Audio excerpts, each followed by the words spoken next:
Hello అండి, నమస్తే అందరికీ. అందరూ బాగున్నారా? ఈరోజు మా ఇంట్లో సొరకాయ పులుసు చేసుకున్నామండి. చూసారా? చూడడానికి చాలా బాగుంది కదా. దీని ప్రాసెస్ ఏంటో చూసేద్దాం రండి. ఇప్పుడు మేము ఒక సొరకాయని తీసుకున్నాము. అందులో హాఫ్ ముక్కను తీసుకొని పులుసు చేసుకున్నాము. ఇప్పుడు ఒక పీలర్ తీసుకొని చక్కగా ఈ ముక్కనంతా పీల్ చేసేసుకోవాలి. అదే ఇది లేత సొరకాయ అయిందనుకోండి, మీరు తొక్క తీయకుండానే వండేసుకోవచ్చు. కానీ ఇప్పుడు మేము ఇది పీల్ చేసేసుకుంటున్నాము మొత్తం నీట్గా. ఇలా వీడియోలో చూపిస్తున్న విధంగా నీట్గా మొత్తం పీల్ చేసేసుకోవాలి. ఇలా పీలర్తోనే కాదండి, చాక్తో కూడా పీల్ చేసుకోవచ్చు. చాలామంది అది కూడా యూస్ చేస్తుంటారు. ఇలా నీట్గా చేసేసుకున్న తర్వాత మిగతా ఉల్లిపాయల్ని, టమాటాలని, అలాగే కొంచెం చింతపండు, అలాగే బెల్లం, పచ్చిమిర్చి, వెల్లుల్లి, కొత్తిమీర, కరివేపాకు ఇవన్నీ కట్ చేసుకొని పక్కన పెట్టేసుకోవాలి. ఇప్పుడు మనం పీల్ చేసేసుకున్న సొరకాయని కూడా ఇలా నీట్గా కొంచెం మీడియం సైజ్ ముక్కల్లో కట్ చేసేసుకోవాలి. ఎందుకంటే పులుసుకి ఆ మీడియం సైజ్ ముక్కలు ఉంటే చాలా బాగుంటుంది తింటున్నప్పుడు. చిన్న చిన్న ముక్కలైతే మొత్తం ముద్ద ముద్దలా అయిపోతుంది. ఇలా మీడియం సైజ్ ముక్కలైతే చాలా పులుసు బాగుంటుంది. ఇప్పుడు స్టవ్ మీద కుక్కర్ పెట్టుకోవాలి. మేమైతే కుక్కర్ని యూజ్ చేస్తున్నాం, ఎందుకంటే పులుసుకైతే కుక్కర్లో బాగా వస్తుంది, బాగా ఉడుకుతుంది. మీకు కావాలి అనుకుంటే మీరు ఏదైనా కడాయిలో కూడా చేసుకోవచ్చు. ఇప్పుడు స్టవ్ మీద కుక్కర్ పెట్టుకున్నాం కదా, అందులో 2 స్పూన్స్ ఆయిల్ వేసుకోవాలి. ఆయిల్ బాగా హీట్ ఎక్కిన తర్వాత మనం ముందుగా కట్ చేసి పెట్టుకున్న సొరకాయ ముక్కలన్నిటినీ ఇందులో వేసేసుకోవాలి.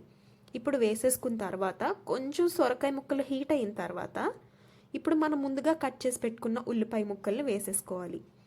అలాగే మనం ముందుగా కట్ చేసి పెట్టుకున్న టమాటా ముక్కల్ని కూడా ఇందులోనే వేసేసుకోవాలి. ఇప్పుడు టమాటా ముక్కల్ని కూడా యాడ్ చేసుకున్న తర్వాత అలాగే మనం ముందుగా తరిగి పెట్టుకున్న పచ్చిమిర్చిని కూడా ఇందులో వేసుకోవాలి.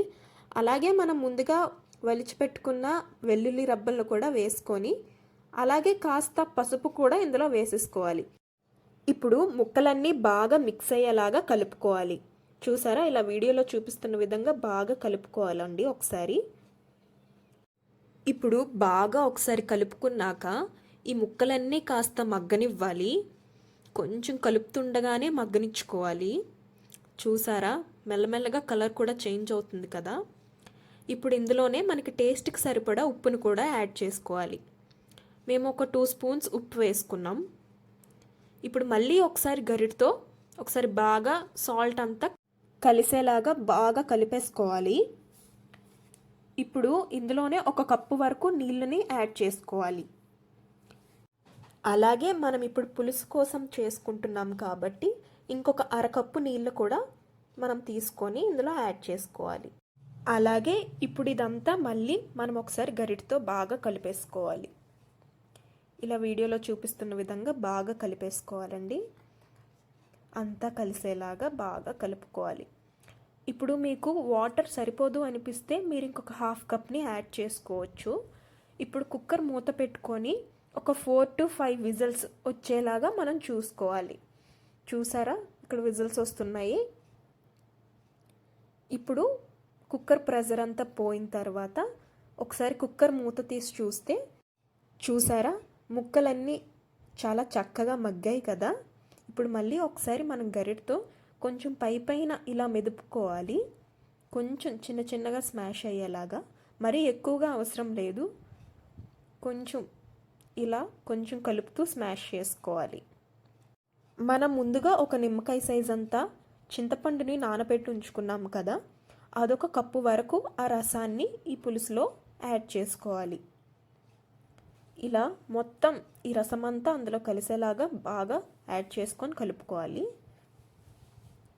ఇప్పుడు ఇందులోనే కొంచెం కారం, మనకు టేస్ట్కి సరిపడంత కారాన్ని యాడ్ చేసుకొని అలాగే కాస్త కరివేపాకు కూడా వేసుకొని అలాగే మనం ముందుగా చింతపండు రసాన్ని కూడా ఇందులో వేసుకున్నాం కదా, దానికి ఆ పులుపుకి సరిపడా అంత బెల్లం ముక్కను కూడా యాడ్ చేసుకోవాలి. ఇప్పుడు మళ్ళీ ఇదంతా ఒకసారి బాగా కలుపుకోవాలి, పులుపు అంతా పట్టేలాగా. ఇప్పుడు చూసారా అండి, కూర కొంచెం మంచిగా దగ్గర పడింది కదా. ఇప్పుడు ఇందులో 1/2 టీ స్పూన్ మెంతిపొడి వేసుకోవాలి. అది వేసుకుంటే చాలా బాగుంటుంది టేస్ట్. అలాగే ఇప్పుడు 1/2 టీ స్పూన్ గరం మసాలా పొడి వేసుకొని మనం వేరే స్టవ్ మీద పోపు పెట్టుకోవాలి. ఇప్పుడు అందులో ఒక 2 స్పూన్స్ ఆయిల్ వేసుకొని ఇందులోనే ఎండుమిర్చి కూడా వేసుకోవాలి.